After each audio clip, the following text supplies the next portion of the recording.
ஒரு 2 days back midnight ஒரு 12:30 இருக்கும். ஒரு மெசேஜ், சிஸ்டர் எனக்கு ஒரு ஐடியா, நீங்கள் ஏன் இந்த கிளாஸ் எடுக்கக்கூடாது அப்படின்னு சொல்லிட்டு ஒரு சிஸ்டர் மெசேஜ் பண்ணியிருந்தாங்க. ஃபியூ மந்த்ஸாகவே எனக்கு அவங்கள நல்லா தெரியும். பேக்கிங்னால தான் பழக்கமானாங்க அவங்களுமே ஒரு ஹோம் பேக்கர் தான். பட் வெளியிலலாம் இன்னும் பண்ண ஆரம்பிக்கலன்னு சொல்லியிருந்தாங்க. ஃப்ரெண்ட்ஸ் அண்ட் ஃபேமிலி அப்புறம் அவங்க இருக்க கேட்டட் கம்யூனிட்டிக்குள்ள மட்டும் பேக்கிங் பண்ணி கொடுத்துட்ருக்கதா சொன்னாங்க. அவங்க என்கிட்ட என்ன கேட்டாங்கன்னா, எனக்கு பேக்கிங் வந்து இன்னும் கொஞ்சம் நெக்ஸ்ட் ஸ்டெப் எடுத்துகிட்டு போகணும். அதுக்காக வீடியோ எடிட் எப்படி பண்ணுறது, எப்படி நம்ம சோஷியல் மீடியாவில் வந்து வீடியோஸ் போடுறது, அந்த மாதிரி எனக்கு பேசிக்ஸ்லாம் சொல்லிக் கொடுங்க. நான் கிளாஸாக கூட அட்டன் பண்ணுறேன் உங்ககிட்ட அப்படின்னு சொல்லியிருந்தாங்க.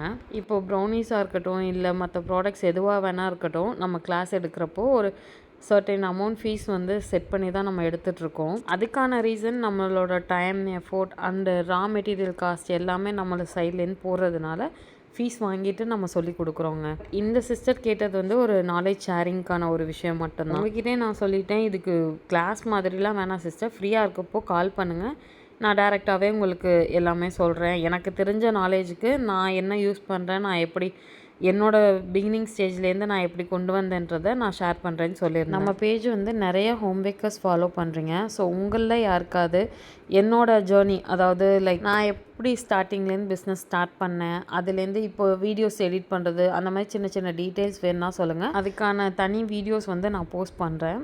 பெரிய எக்ஸ்பீரியன்ஸ்லாம் இல்லைங்க, நான் என்னோடய ஜேர்னி, என்னோடய எக்ஸ்பீரியன்ஸை ஷேர் பண்ணுறேன்.